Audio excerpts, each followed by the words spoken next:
অহংকারী হাতির কাহিনী। অনেক দিন আগের কথা। ঘন জঙ্গলের মধ্য দিয়ে হাতির একটি পাল যাচ্ছিল অন্য জঙ্গলের উদ্দেশ্যে খাবারের সন্ধানে।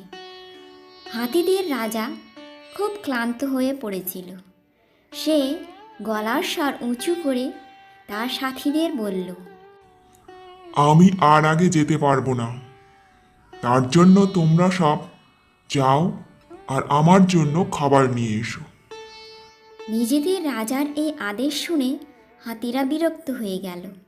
এই গরমে, এই শুকনো জঙ্গলে কোথা থেকে রাজার জন্য খাবার আনবে তারা?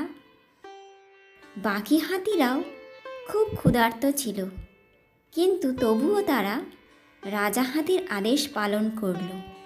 তারা খাবারের সন্ধানে বেরিয়ে পড়ল। এদিকে হাতিদের রাজা খুব আরাম করে মাটিতে শুয়ে নাক ডেকে ঘুমোতে লাগলো। হঠাৎ তার চোখ খুলে গেল। ব্যথায় চিৎকার করে সে তার সুরটা ঝটকা দিল আর দেখল তার সুরে একটি পিঁপড়ে ঘুরে বেড়াচ্ছে। তা দেখে সে খুব রেগে উঠল। সে খুব জোরে তার সুরটাকে ঝটকা দিল। বেচারি ছোট্ট পিঁপড়েটি মাটিতে গিয়ে পড়ল। মাটিতে পড়তেই পিঁপড়েটিকে হাতি পা দিয়ে পিষে মেরে ফেলল। এইসব দৃশ্য পিঁপড়ের মা দেখছিল। সে আর চুপ করে থাকতে পারল না। সে তখন তার সাথীদের ডেকে নিয়ে এলো আর অপেক্ষা করতে লাগলো হাতির ঘুমানোর। কিছুক্ষণ পর তার অপেক্ষা শেষ হলো। হাতিটি আবার জোরে জোরে নাক ডেকে ঘুমোতে লাগলো। ঠিক সেই সময় সব পিঁপড়ে তার সুরের ভেতর ঢুকে পড়ল আর কামড়াতে লাগলো। হাতিটি ব্যথায় চিৎকার করতে লাগলো।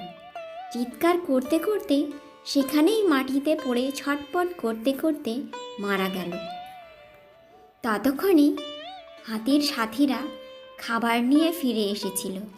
তারা যখন গজরাজের এই অবস্থা দেখল, তারা একসঙ্গে বলে উঠল, ভগবান বলেছেন মাটিতে এত অহংকার নিয়ে চলতে নেই।